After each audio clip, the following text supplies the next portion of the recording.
Assalomu alaykum, sizlar bilan doktor Azizbek. Bugungi videoda shu musofir aka-ukalarimiz iltimoslariga binoan bel og'riganda qo'llash mumkin bo'lgan smes inyeksiyalarni ko'rsatib o'taman.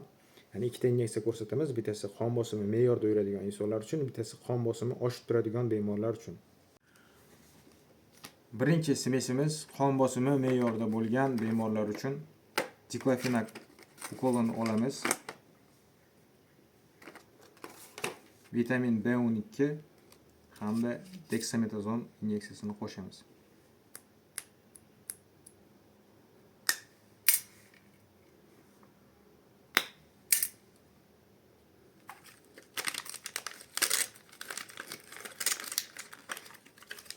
Bitta diklofenak ukol 2 gram deksametazon и 2 gram vitamin B12 qo'shishimiz mumkin.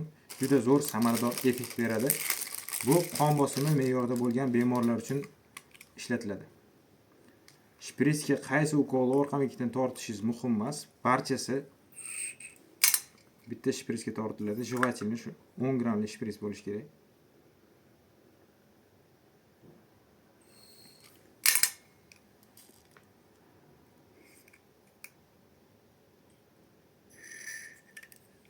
Inyeksiyamiz shunaqa pushti rangda chiqadi.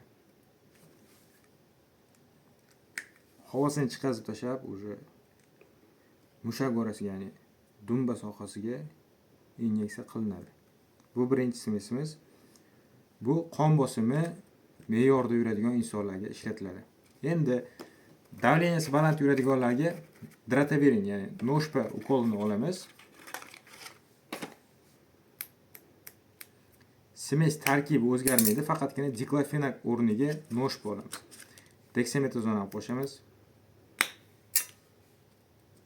И vitamin B12 qo'shamiz.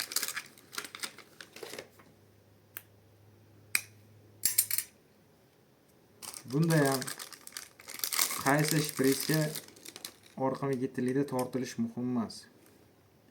Xohlasangiz drataverin birinchi tortib oling, xohlasangiz B12 ni. Hammasi bitta shpritsda inyeksiya qilinadi mushak orasiga.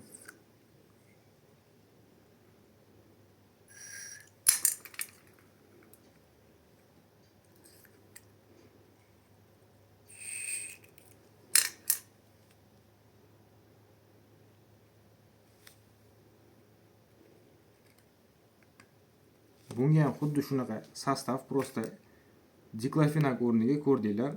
Noshpa ukolini qo'shdim, drataverinni. Deksametazon 2 gram, vitamin B12 2 gram qo'shasizlar и mushak orasiga inyeksiya qilishlari mumkin.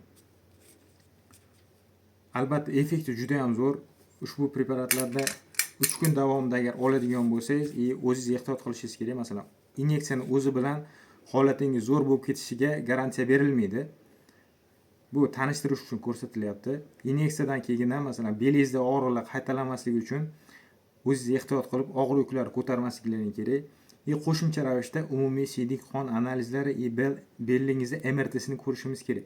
Chunki belingizda agarda grija bo'lishi mumkin, disklaringizda yallig'lanish bo'lishi mumkin. Unga qarab qo'shimcha davo choralari ko'rilishi shart.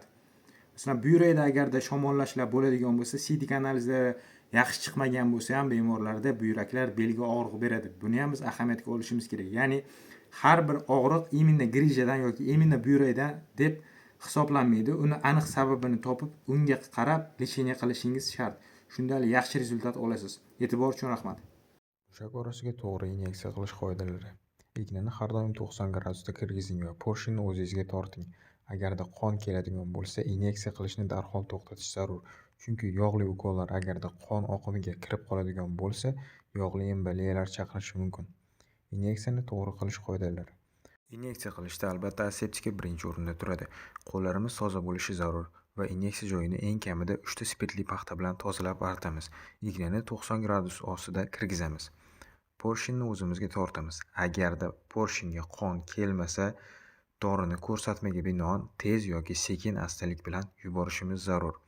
Inyeksiya tugagandan so'ng inyeksiya joyiga spirtli paxtani qo'yib, ignani sug'urib olib, inyeksiya joyini bosib turamiz.